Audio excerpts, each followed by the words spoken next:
जिस दिन माँ जगत जननी जगदम्बा ने भगवान शिव ने, आज ही का वो दिन है जिस दिन माँ जगत जननी जगदम्बा अम्बा भवानी ने भगवान शिव जी को धतूरा समर्पित किया था। और आज ही छत्रपति वीर शिवाजी महाराज की सुंदर प्रागट्य महोत्सव की भी बहुत बहुत आप लोगों को बधाई। जय शिवाजी, जय शिवाजी।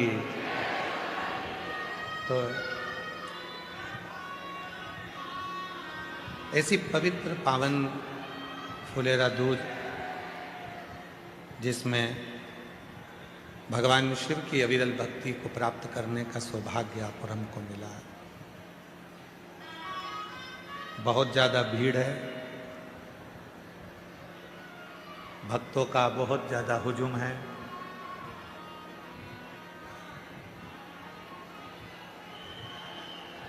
एक भक्ति और एक मुक्ति,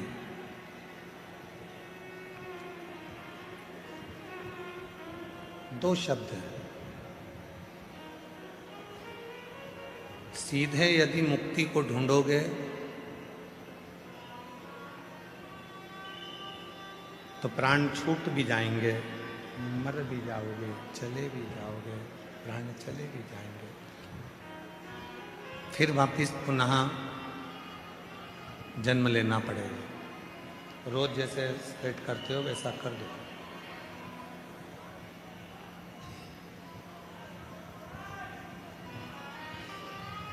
सीधे मुक्त होना,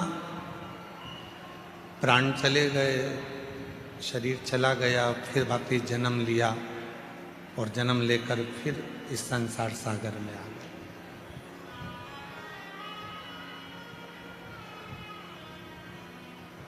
पुनरपि जननम और पुनरपि मरणम के जो प्रपंच है,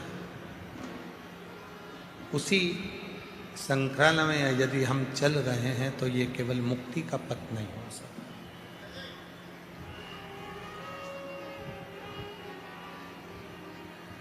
शिव महापुराण की कथा कहती है, जब व्यक्ति के जीवन में भक्ति बढ़ती है, भक्ति का प्रवेश होता है और वो भक्ति इतनी अविरल हो जाती है, इतनी अविरल हो जाती है, तो परमात्मा को तुम्हें वापिस भेजना नहीं होता। परमात्मा आपको जब लेकर जाता है तो अपनी शरणागति में उसको रख लेता है, फिर वापिस नहीं भेजता। बस भक्ति को बढ़ाना है, भक्ति को बढ़ाना। ये चल रहा है ये वाले, जितना भक्ति बढ़ेगी उतना सुख पाओ।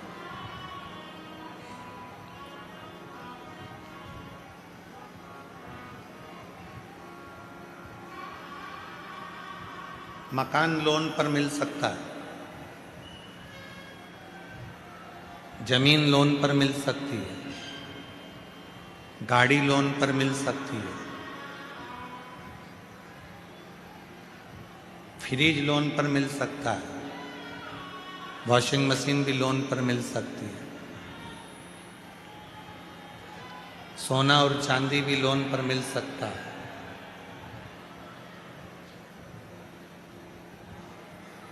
गाड़ी लोन पर मिल जाएगी, जमीन लोन पर मिल जाएगी, प्रॉपर्टी लोन पर मिल जाएगी, बंगला लोन पर मिल जाएगा, सब कुछ लोन पर मिल सकता है।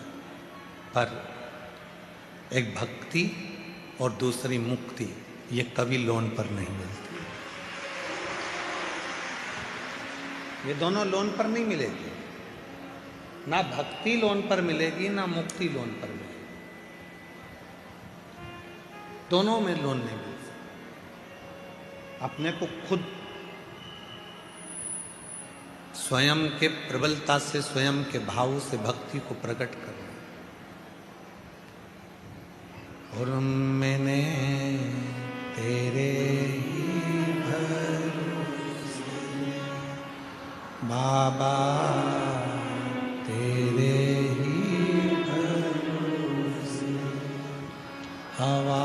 बिच उड़ती जावांगी, बाबा डोर हर तो चढ़ी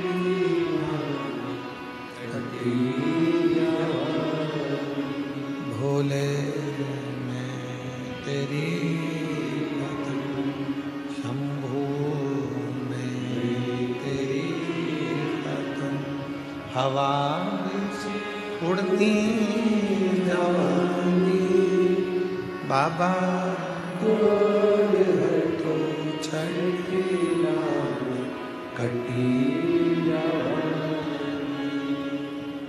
एक भक्ति दूसरी मुक्ति, ये कभी लोन पर नहीं मिलती, कभी लोन पर नहीं मिलेगी। आपको स्वयं धारण करना हो, आपको स्वयं अपने भीतर उतारना हो, और इतनी शिव की भक्ति कर लो, इतनी शिव की भक्ति कर लो कि मुक्ति मांगना ही नहीं पड़े और परमात्मा मुक्त कर दे। इतनी भक्ति,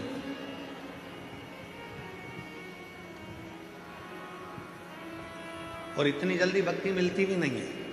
चंदन का तिलक लगा लो और माला पहन लिए और सोचा कि भक्ति मिल गई, तो नहीं मिलेगी, बहुत कठिन। मंदिर में जाकर बैठ गए और सोचा कि भक्ति मिल गई, बहुत कठिन।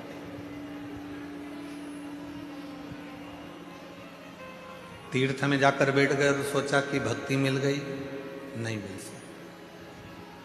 गंगा यमुना के तट पर जाकर बैठ गए और सोचा कि भक्ति मिल जाएगी, नहीं मिल सकती, नहीं मिल, इतनी जल्दी नहीं मिल सकती। बहुत परीक्षा लेता है बहुत, तब जाकर भक्ति प्राप्त होती है।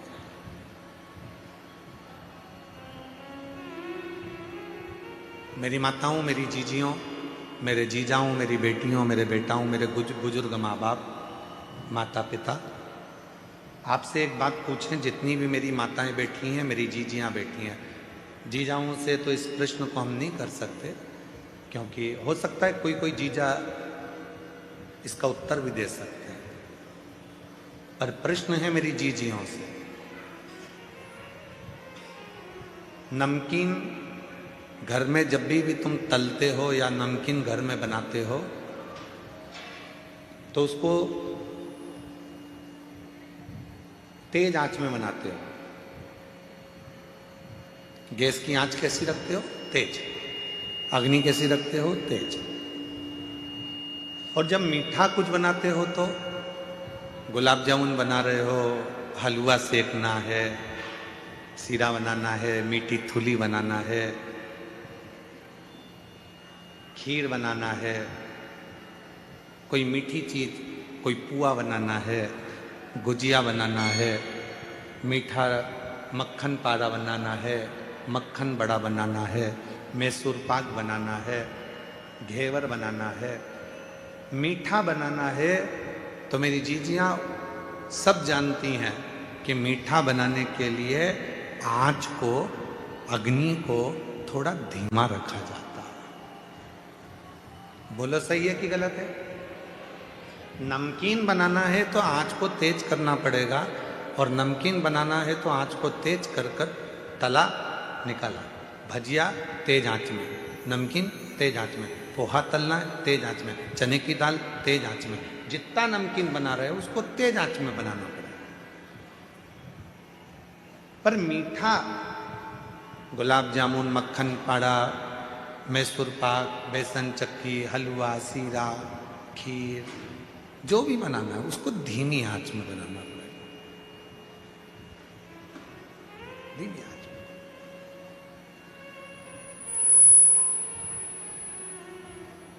बस भक्ति भी वो मीठा है जिसको धीरे धीरे धीरे धीरे, जैसे आटे को सेको धीरे धीरे, सुगंध आने लगती है आटे के सिकने की, उसके बाद फिर वो हलवा तैयार हो जाता है, सीरा तैयार हो जाता है। गुलाब जामुन को भी धीमी आंच में सेके जाओ उसमें स्वाद और कलर अपने आप बदल जाता है।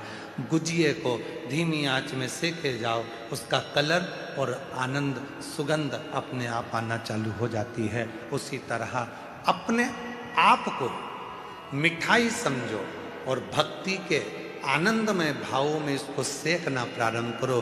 धीरे धीरे धीरे धीरे जब भक्ति करते जाओगे तो इसका कलर भी चेंज होगा, स्वाद भी चेंज होगा और सुगंध भी चेंज होगा।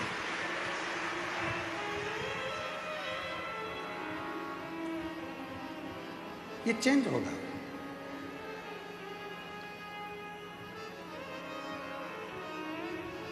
भक्ति वो मिठास है जो धीरे धीरे प्रवेश करती है।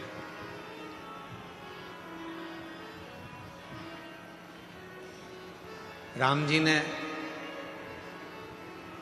किनके झूठे बेर खाए थे? जम के बोलो। शबरी। किनके घर गए थे? शबरी के घर। राम जी किनके घर गए थे? शबरी के घर। ये दुनिया के लोगों ने कहा कि राम जी शबरी के घर पर गए थे, पर सही मायने में अगर रामचरितमानस को पढ़ोगे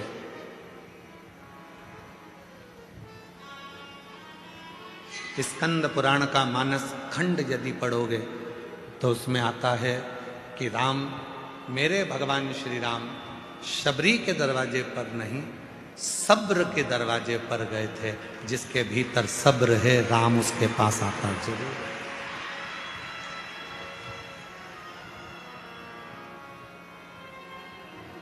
स्कंद पुराण का मानस खंड कहता है, गीता प्रेस गोरखपुर की स्कंद पुराण लेकर आओ, उसका मानस खंड पढ़ो।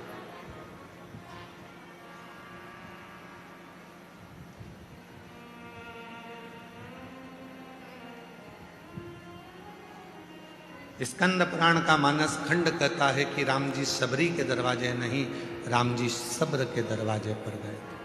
सब्र, जिसके भीतर सब्र है, जो सब्र धारण कर सकता है, जो थोड़ी सी सब्री धारण कर सकता है, मेरे परमात्मा उसको मिलते जाए। और आप और हम ऐसे हो गए कि हमारे अंदर सब्र तो है ही नहीं। आज लोटा भर के जल चढ़ाया तो कल रिजल्ट आना चाहिए। जैसे ही आज मैंने जल चढ़ाया वैसे ही मुझे कल रिजल्ट मिलना चाहिए। आज मैंने पशुपति व्रत करा तो मेरे को कल उसका रिजल्ट चाहिए।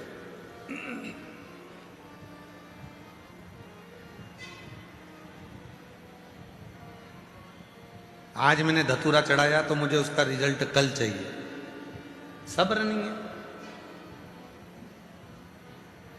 मेरी जीजियों, मेरे जीजाओं, मेरी बेटियों, बेटाओं, मेरे बुजुर्ग माता पिता, ध्यान देना, सबरी मैया ने कितना सब्र धारण कर कर रखा होगा कि मातंग बाबा कहकर गए हैं कि राम आएंगे, राम आएंगे। कितना सब्र धारण करा है, कितना सब्र।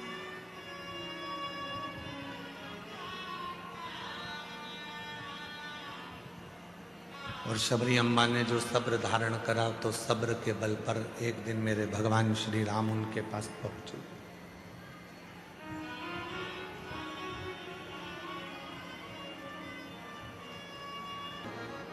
प्रतिदिन झाड़ू लगा रही है, प्रतिदिन बुआरी काट रही है, रोज सेज बिछा रही है, रोज परमात्मा को बुलाने का इंतजार कर रही है। सब्र रखो, थोड़ा सा, थोड़ा सा सब्र। पशुपति व्रत करा, थोड़ा सब्र रखो। शिव जी पे एक लोटा जल चढ़ाते हो रोज, थोड़ा सब्र रखो। आज फुलेरा दूज पे बाबा को धतूरा चढ़ाया है, थोड़ा सब्र रखो, इंतजार करो। एक बच्चे को भी जन्म लेने में 9 महीने लगते हैं और तुम पशुपति व्रत करके सोचती हो कि बस अब भी हो जाए मेरा काम, अब भी। लोटा भर के जल चढ़ाने से तुम सोचती हो कि मेरा काम बस कल ही हो जाना चाहिए। एक बच्चा भी जन्म लेता है तो उसको 9 महीने लगते हैं। एक बीज को पृथ्वी में डालते हैं तो अंकुरित होने में 1 हफ्ता लग जाता है, 15 दिन लग जाते हैं, 1 महीना लग जाता है, 2 महीना लग जाता है, और तुम्हें तुरंत उसका फल चाहिए। तुरंत फल के चक्कर में तुम कहीं ना कहीं किसी ना किसी बाबा जोगी के चक्कर में पड़ जाओगे और आडंबर में फंस जाओगे और तुम्हारी जिंदगी बर्बाद कर लो।